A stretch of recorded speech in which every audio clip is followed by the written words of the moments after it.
Hello friends, welcome back to my YouTube channel Homeo Nuggets. So today we are going to discuss about Hepar sulf. Hepar sulfur mostly 5 marks में पूछते हैं और ये remedy first year to final year बहुत important है. So let's start with this mnemonic. So H for hepar sulphur में जो H है, H for there are 6 points. First of all prover is हैंडमैन, सो H फॉर हैंडमैन. Then second hyper sensitive mentally and physically, patient hyper sensitive है mentally and physically and also hyper sensitive to touch pain and cold air. Then third point, patient जो है वो क्या है, हाइपोकॉन्ड्रियकल patient है. सो meaning क्या है हाइपोकॉन्ड्रियकल का, ये मुझे कमेंट करके बताओ. After that hypertrophy of the throat, मतलब ये जो हिपार सल्फर रेमेडी है ये हाइपरट्रोपी ऑफ द थ्रोट में पूछते हैं. हाइपरट्रोपी ये टर्म आपको मोस्टली पैथो में पढ़ने को मिलेगा.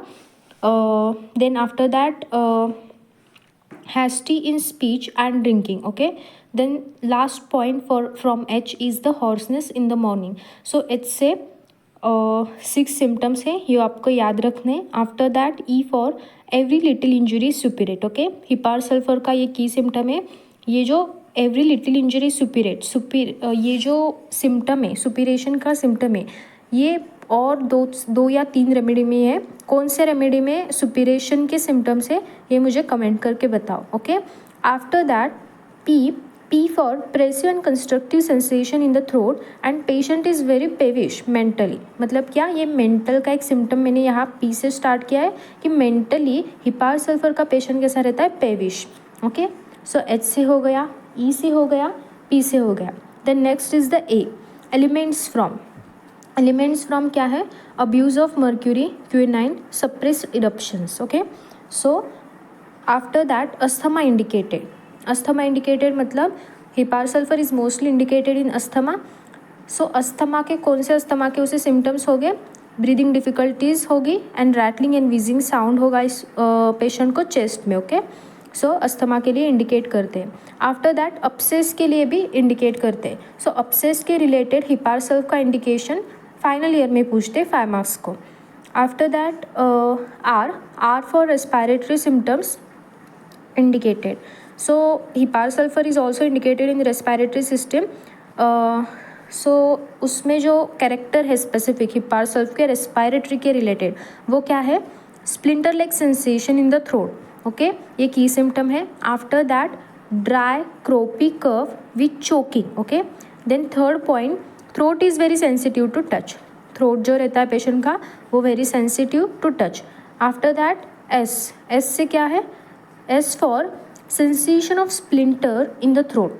स्प्लिंटर लाइक सेंसेशन है, ऊपर हमने देखा था वो splinter like sensation in the throat. So S for sensation of splinter in the throat. Then sweats profusely day and night without any relief. Sweats on every mental and physical exertion, कुछ भी mental physical exertion हो गया उसके वजह से उसे sweat आता है. After that sweats profusely, profuse sweating है हिपार सल्फर के पेशेंट में day and night without any relief, ये भी एक की सिम्टम है. After that skin is very sensitive to touch. हमने ऊपर भी एच से एक सिम्टम देखा था कि पेशेंट हाइपर सेंसिटिव है. सो हिपार सल्फर का जो पेशेंट है वो सेंसिटिव है. So skin is also very sensitive to touch. Then discharges, sore discharges, मतलब all the discharges of the hepar sulphur are सोर.